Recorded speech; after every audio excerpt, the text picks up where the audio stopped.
Okay, let me know.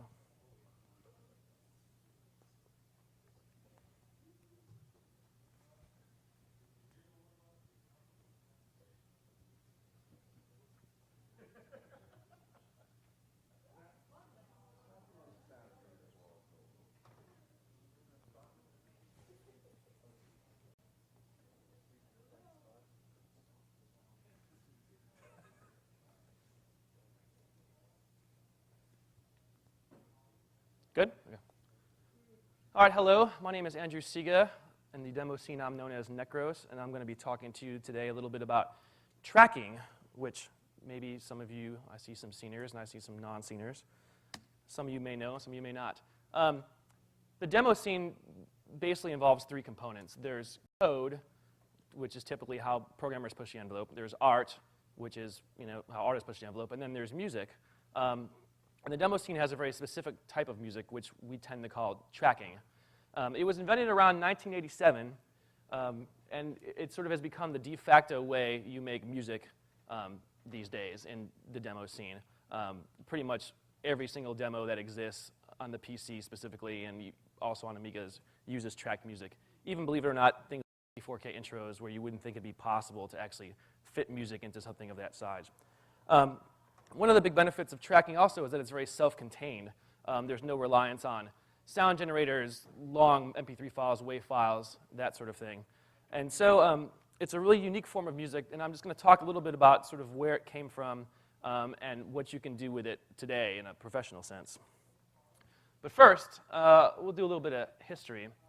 In 1982, there was the Commodore 64, which was a brilliant piece of machinery, and it had one of the first sound chips called the SID, which allowed you to actually do more than PC speaker beeping or Tandy 1000 sort of primitive chirping. And as we went through the years, there was the Amiga, there was ad-lib synthesis, multi-channel PC sound cards, advanced formats, and then nowadays you can pretty much do whatever you want: stream MP3s, play multiple MP3s at once, compress to your heart's content.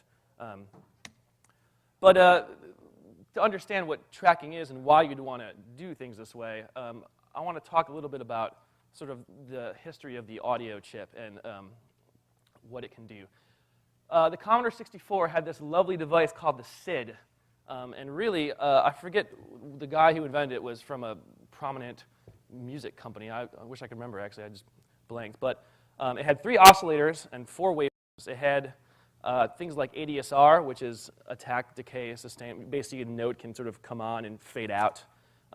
It had an actual filter where you can sort of change the frequency of a sound. These are all things that were way ahead of the time for any sort of hardware.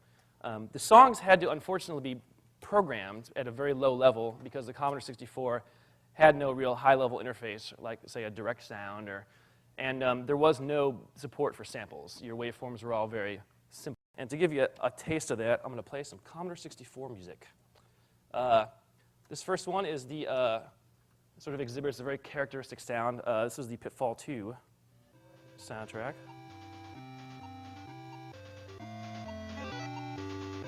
Very exciting.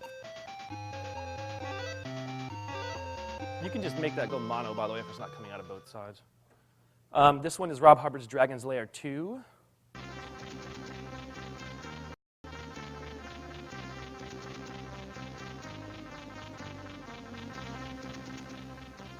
And then a little bit of Rob Hubbard's Skate or Die, which is one of the first Commodore 64 tracks to attempt to try to play something that resembled a sample.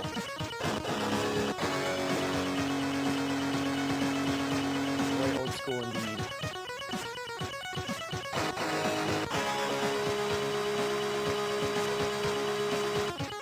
That guitar is ridiculously grainy because it was a sample of like thousands of samples per second.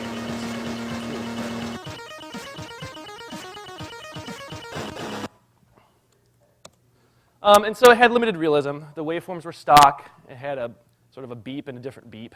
It had a noise oscillator, which could basically go, that's about it. And there was barely enough CPU to play back anything, much less a sample. As you heard, Skate or Die tried it at a really low rate. It sounds kind of like a guitar. People were, ooh. Then came this beautiful beast, the Amiga 1000. The Amiga 1000 had something very special. It had an audio chip which could play back samples in hardware. At the time, in 1985, this was unheard of. And it had, the hardware supported 4 playback channels, 8-bit samples, approximately 29 kilohertz. There was some weird issues with vertical sync and such, which affected the sample rate. But in general, it sounded great. And so this was also at the time where the demo scene was approaching sort of, as maybe you saw in Phoenix's talk, approaching some level of maturity. And people saw this audio hardware and said, hey, we need to really make some music on this. Thus, the first ever tracker. Carson Obarski, 1987, created something called Sound Tracker. It was also the first to use something called the mod format, which was basically note, sample, some effects that you could do sort of per channel.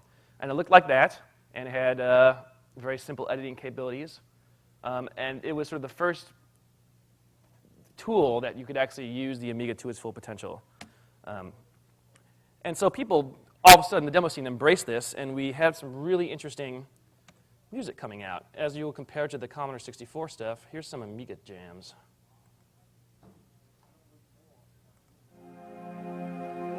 This would be Space Debris from 1991. I forget what demo this was in. Maybe someone can remind me. Trickster. Was it not? I could have sworn this was in some Amiga demo. Okay. So you can hear it sounds like kind of real instruments. Here's another example, Heat Beats Accordion People, featuring even more sort of a realistic sound. And for 1991, this was amazing. If you think what was on the PC around 91, there was basically ad-lib and beeping. And people who had Amigas could actually play stuff like this. Here's also another example, my favorite mod in the world, Dizzy's Banana Split.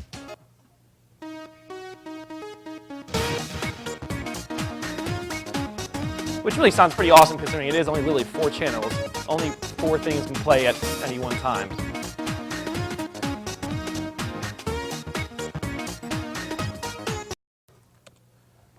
So, I guess I'll speak a little bit about what a tracker actually is.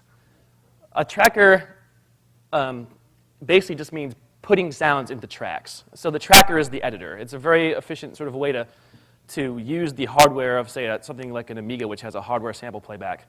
You just typed in notes, and it'd say C, A flat, and the octave number.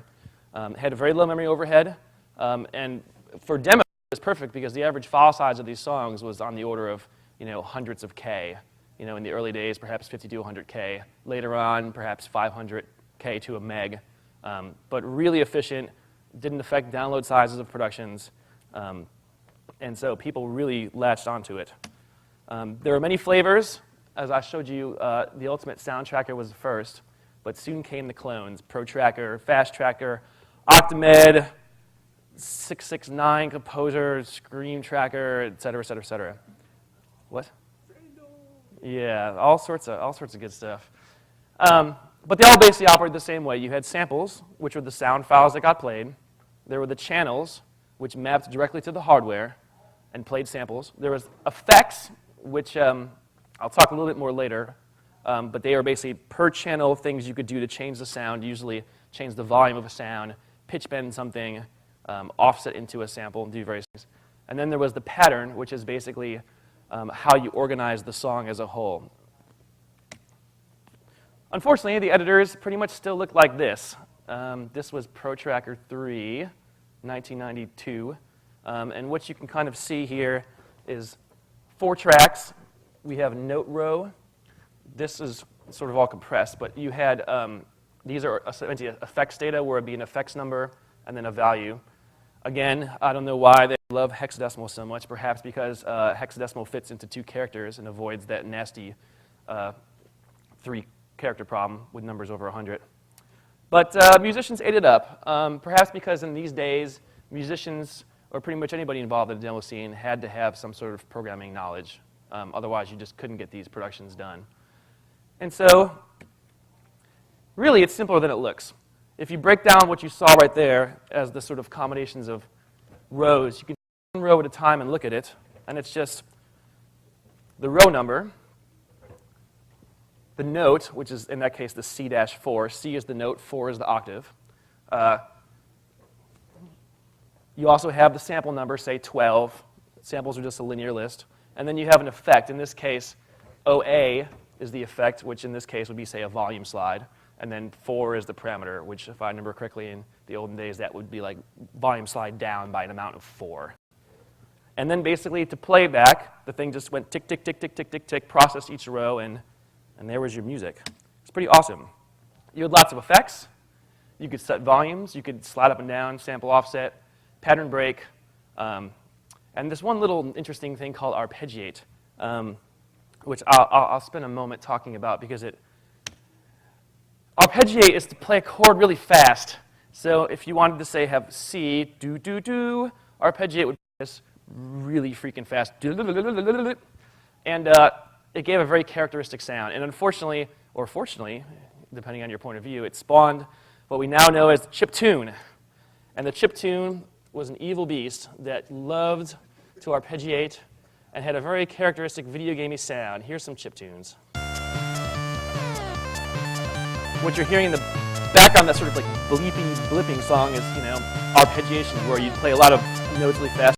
It sounded like a chord. And also allows you to sort of use your limited number of channels to get a fuller sound without having the memory of actually having actual chord samples. Here's another chiptune. Notice they all kind of sound the same after a while. No offense to any of the Game Boy people in the house. It's almost like you could have a genre chip music. Well, it's already been covered. Little girl from Ipanema. So, cute stuff. But we don't want to stay in the past. Luckily, people can actually do more realistic sounding stuff, even in 4 channels like the Amiga. For example, here's a little track from Dizzy, using real guitar samples. Still a tiny mod. This is like a 200, 300K mod. 8-bit samples, low sample rate.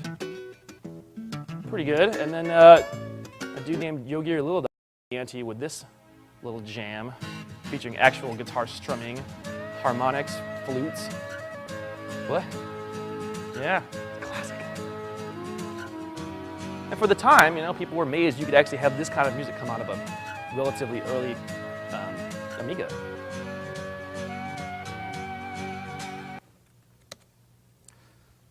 But then we had to evolve. And so came along the PC.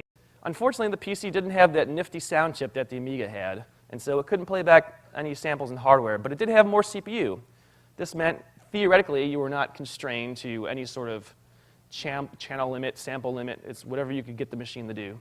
At the time, the state of the art was the horrible, horrible ad-lib sound chip, which was based on every game in those days. FM synthesis, no samples. It was truly terrible. So people decided to go ahead and track it to the PC. And when they did that, they said, why limit yourself to 4 channels? Especially when this thing came out. This would be the glorious Gravis Ultrasound. In 1992, some dude said, hey, how about let's take a PC card that plays sounds in hardware, and let's target it towards demo sceners and give away 5,000 copies of the card to demo scene parties and try to get this thing adopted. And it was pretty awesome. It could play up to 32 channels, 14 channels at full 44.1 CD sample rate. It was instantly adopted into every single tracker of the time.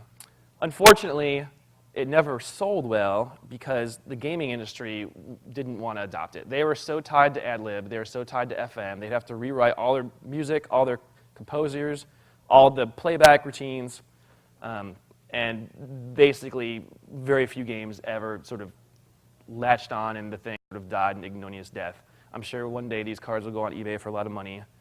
I think, Jim, you've got, what, like 10 of them or something? This also led to some better formats. We got Screen Tracker 3 from the famous Future Crew in 1993. This was a 16-channel tracker. Fast Tracker 2, similar kind of a program with actual 16-bit samples and mouse support. This is before the Windows days, really.